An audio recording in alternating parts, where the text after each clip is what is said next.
हमारे महाराष्ट्र से आए हुए उद्धव ठाकरे जी के पुत्र, मैं आपको इसके बाद एक इतिहास भी बताऊंगा। आदित्य ठाकरे जी, हमारे पड़ोसी विधायक सुनील केदार जी, नकुल नाथ जी, आनंद दुबे जी, सुनील शर्मा जी, हमारे विधायक नीलेश उइके जी, जतन उइके जी, सुरेश झलके जी, गोविंद राय जी, सभी आदरणीय बुजुर्गों, इतनी बड़ी संख्या में आए हुए हमारी माताएं और बहनें और हमारे अति उत्साहित नौजवानों, पांडुर्ना आके उन चेहरों को से मिलना जिनसे लगभग 45 साल संबंध रहा है, वो चेहरे देख के मुझे बहुत खुशी होती है। बार बार नहीं मिल सकते, इतने सारे चेहरे बैठे हैं, 40 साल पुराने हमारा संबंध रहा है, सही बात है। यहां आकर मुझे अपनी जवानी भी याद आती है, पर ये मत सोचिएगा कि मैं बूढ़ा हो गया हूं। यहां आकर बहुत सारी यादें आती है। और आदित्य जी यहां बैठे हैं, मैं आपको एक इतिहास बनाना चाहता हूं। इमरजेंसी का समय था, संजय गांधी जी ने बाला साहब से बात करी। उन्होंने बात करी, संजय गांधी जी ने मुझे बुलाया, कहा कि बंबई जाइए, बाला साहब से आप बात करके आना। मैं तो बाला साहब को जानता ही नहीं था। मैंने कहा क्या बात करनी है? उन्होंने कहा बाला साहब को आप कन्विंस करिए कि ये इमरजेंसी को सपोर्ट करें। मैं बंबई गया, शाम का वक्त था, आदित्य का तो जन्म नहीं हुआ था, और बाला साहब से 2.5 घंटे मैंने बातचीत करी। 2.5 घंटे, बड़े शौकीन थे बातचीत में, इधर की बात करी उधर की बात करी। मैंने कहा आप जानते हैं देश में इमरजेंसी है, इतनी सारी पार्टियां विरोध कर रही हैं।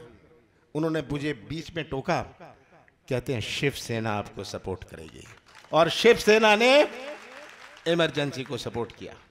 ये इतिहास है। सुनील केदार जी यहां बैठे हैं, ये तो बाद के हैं, ये तो बाबा साहब केदार के बेटे हैं।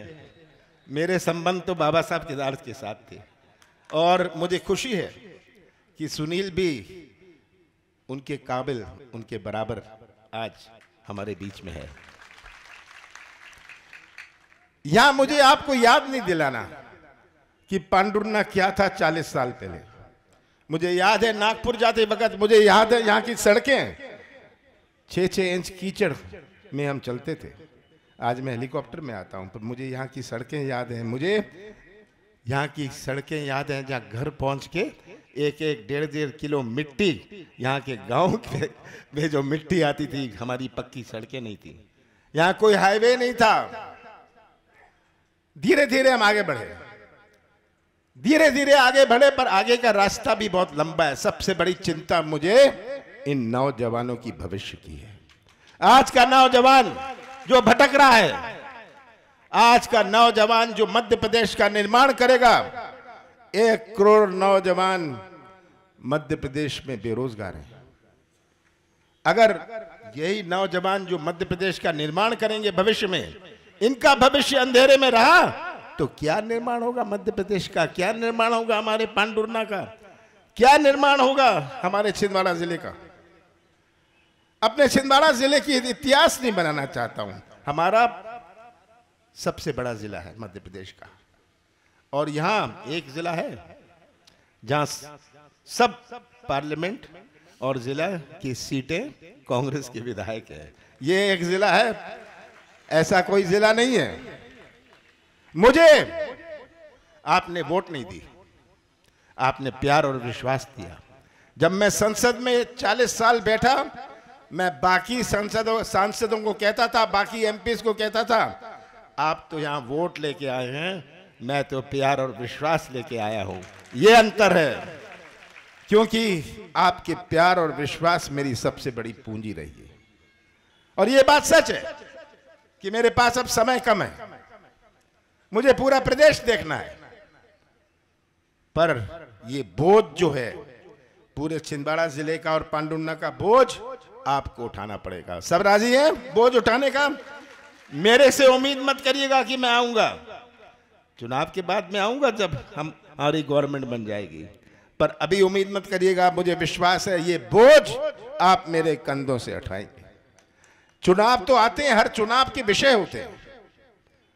ये जो 2, 2.5, 3 महीने में चुनाव है, ये चुनाव केवल किसी उम्मीदवार का नहीं है, केवल किसी पार्टी का नहीं है। ये चुनाव मध्य प्रदेश के भविष्य और आपके भविष्य का है। कौन सा भविष्य हम चाहते हैं? प्रदेश की तस्वीर हमारे सामने है। आदित्य जी, आप ऐसे प्रदेश में आए हैं जो बेरोजगारी में नंबर 1, भ्रष्टाचार में नंबर 1, हमारे आदिवासियों पर अत्याचार पर नंबर 1, हमारे महिलाओं पर अत्याचार में नंबर 1। ये शिवराज सिंह जी ने 18 साल में देश का चेहरा बनाया है। ये आज आंकड़े मैं नहीं दे रहा, ये तो केंद्र सरकार के आंकड़े हैं। आप पढ़िए, आदिवासियों के अत्याचार में मध्य प्रदेश नंबर 1। ये आज हमारे प्रदेश की स्थिति है। और भ्रष्टाचार का क्या कहें? हमारा प्रदेश का हर व्यक्ति और आप या तो भ्रष्टाचार के शिकार हैं या गवाह हैं। आप गवाह हैं कितना भ्रष्टाचार है। और यही भ्रष्टाचार की व्यवस्था जो बनाई हुई है, पंचायत से लेके मंत्रालय तक, पैसे दो काम लो। जगह जगह मैं पूछता हूं जिलों में भ्रष्टाचार का क्या हाल है, सब मुझे सुनाते हैं कि 50 एकड़ जमीन होए, पैसे दे दो, गरीबी रेखा में नाम लिखवा लो। सही बात है। ये आज मध्य प्रदेश का हाल है। कोई निवेश नहीं लगाने को तैयार। जब मैं कहता हूं छिंदवाड़ा आइए, कहते नहीं हम तो नागपुर जाएंगे। छिंदवाड़ा क्यों नहीं? क्यों? विश्वास नहीं है। भ्रष्टाचार, निवेश तो तब आता है। हमारा इंदौर होए, हमारा प्रदेश 5 प्रदेशों से घिरा हुआ है।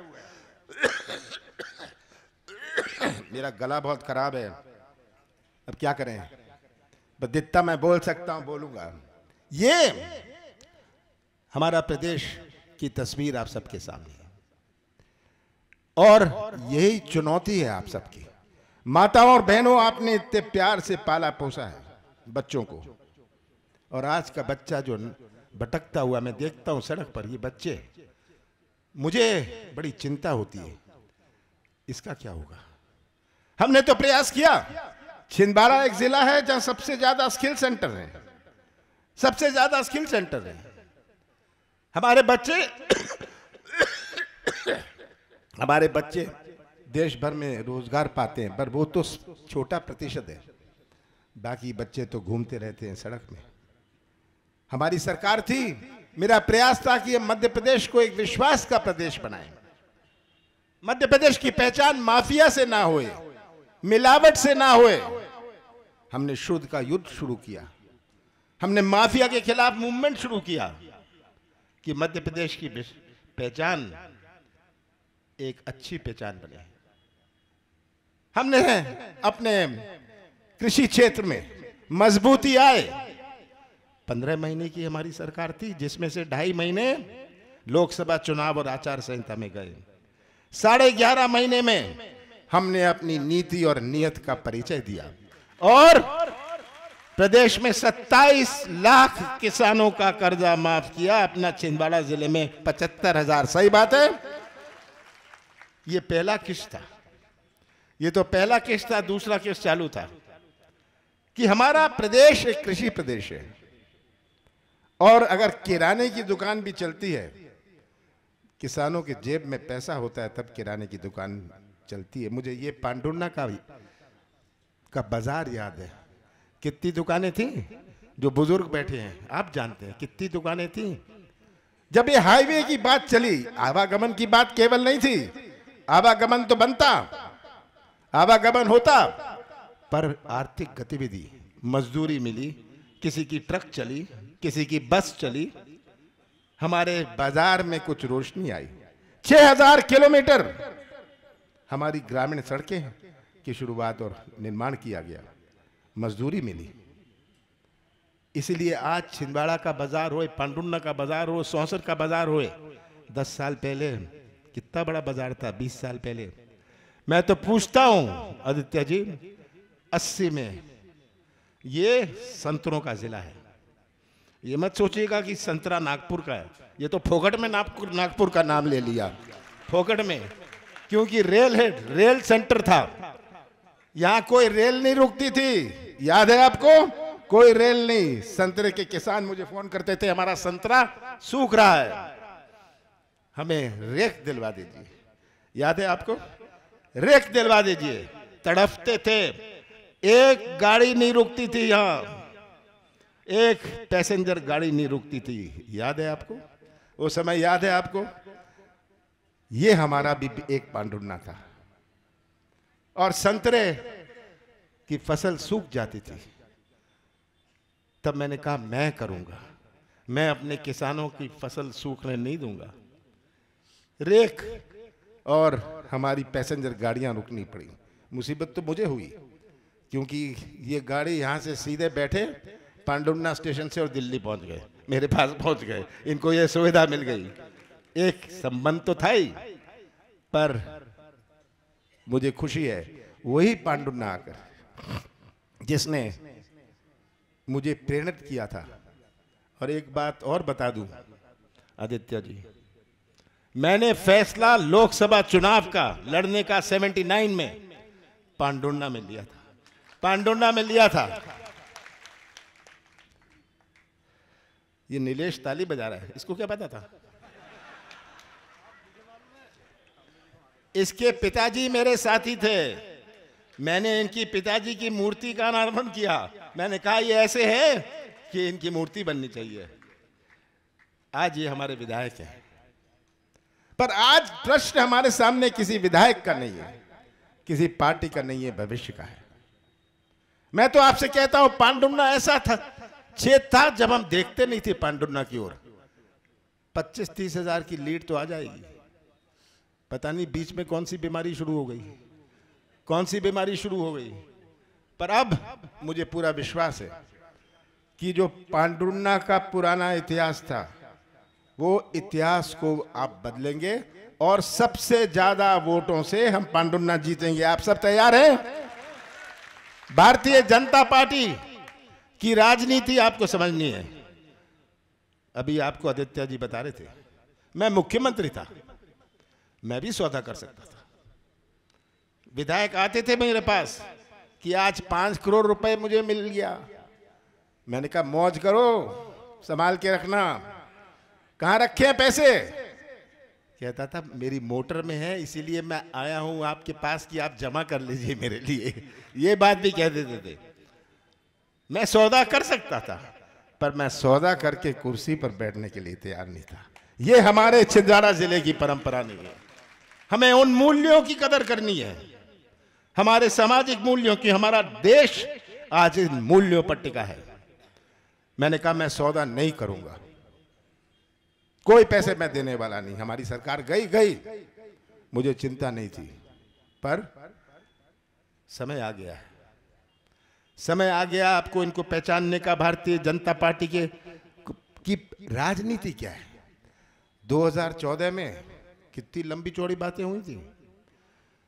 19 में राष्ट्रवाद, सर्जिकल स्ट्राइक, याद है आपको? अब ये एक और ध्यान मोड़ने के लिए मुद्दा ला रहे हैं, सनातन धर्म। रोज सनातन धर्म की बात करेंगे। भारत सनातन धर्म का देश है। क्या मुझे खड़े होके या अपने आप को कहना है मैं पुरुष हूं? ये तो ऐसी स्वाभाविक बात है, और यही भारत की सबसे बड़ी मजबूती है। ऐसा कोई देश नहीं है जहां इतने धर्म हो, ऐसा कोई देश नहीं है जहां इतनी जातियां हों पूरे विश्व में, ऐसा कोई देश विश्व में नहीं है जहां इतनी भाषाएं हों, ऐसा कोई देश विश्व में नहीं है जहां इतनी देवी देवताएं हों, ऐसा कोई देश विश्व में नहीं है जहां इतने त्योहार हों। ये अपना भारत है, और भारत की संस्कृति जोड़ने की संस्कृति है। आपके गांव में कितनी जाति के लोग हैं, भाईचारे से रहते हैं। पर आज भारतीय जनता पार्टी किसी ना किसी तरह बांटो। मणिपुर में क्या हो रहा है, आप लोग तो बहुत दूर हैं, कैसे आदिवासी और गैर आदिवासी के बीच में विवाद। तमिलनाडु में क्या हो रहा है? हिंदी का विवाद, हिंदी का विवाद शुरू करा दिया। ये आज हमें इनकी राजनीति समझनी है। कैसे जनता का ध्यान मोड़ो, जनता का ध्यान मोड़ो, ऐसे मुद्दे ले आओ जिससे बेरोजगारी का, महंगाई का, भ्रष्टाचार का कोई संबंध नहीं है। ये मुद्दे लाओ और जनता उन भावनाओं में बह जाए। आपको सावधान रहना। ये लाएंगे अगले 2 महीने में, 3 महीने में कुछ ना कुछ विवाद पैदा करना चाहेंगे, पर याद रखिएगा ये इनकी राजनीति पहचान लीजिए। इनकी राजनीति बांटने की राजनीति है। इनकी राजनीति बांटने की राजनीति है। मध्य प्रदेश में तो क्या किया सो किया। महाराष्ट्र में आदित्य जी मैं बताता हूं कहानी। एक मध्य प्रदेश का व्यक्ति था जो होटल चलाता था। उसने मुझे सुबह सुबह 7 बजे फोन किया कि कल रात को यहाँ इतने विधायक आ गए महाराष्ट्र से। मैंने कहा अच्छा। मैंने कहा क्या है उनका नाम? कहते नाम मैं नहीं जानता, पर ये सब विधायक हैं, इनको लाया गया है। मैंने सुनील को फ़ोन किया। मैंने कहा आपके विधायक, शिवसेना के विधायक और भी कोई विधायक, क्या पता उस वक्त तो कुछ पता नहीं था। मैंने कहा आप जो होटल का मालिक था, आप पता तो चलाइए। तो उसने कहा मैं नाम कैसे पूछूं? उसने कहा मैं फ़ोटो भेज देता हूँ, चुपचाप मैं खींच लूँगा। तो ये इन्होंने एक जो सौदा करना शुरू किया, कर्नाटक में भी किया, मध्य प्रदेश में तो किया ही किया, बाकी जगह कोशिश करी। झारखंड में अभी भी कोशिश कर रहे हैं, झारखंड में अभी भी कोशिश कर रहे हैं। पर अंत में याद रखिएगा, भारत का मतदाता उन मूल्यों की कदर करता है, उन मूल्यों की कदर करता है। भारत का मतदाता बिकने वाला नहीं है और भारत का मतदाता बिल्कुल नहीं बिकेगा। अंत में मैं एक ही बात कहना चाहता हूं, आज ऐतिहासिक दिन है हमारा। छत्रपति शिवाजी महाराज की प्रतिमा का अनावरण हुआ। ये एक साधारण बात नहीं है, ये हमारी भावनाओं की बात है। और इससे, इस मूर्ति से आते जाते याद रखिएगा कि हमें क्या सीखना है। शिवाजी महाराज से हमें क्या सीखना है, उनके क्या सिद्धांत और उनके क्या मूल्य और उन्होंने क्या बात कही थी। हमारे बिरसा मुंडा जी, आदिवासी भगवान, उनको भी मैं नमन करता हूं। आज ये चुनौती हमारे सामने है और मैं तो आपसे अंत में ही कहूंगा, आप अपनी कमर टाइट कर लीजिए। आप अपनी कमर टाइट कर लेंगे तो कोई नहीं रोक सकता। मध्य प्रदेश की विधानसभा में कांग्रेस का झंडा लहराएगा। आप सबका बहुत बहुत धन्यवाद।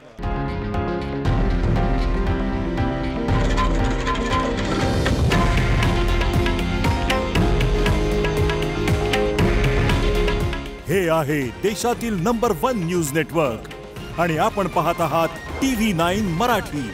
काळजी तुमची, हित महाराष्ट्राचं।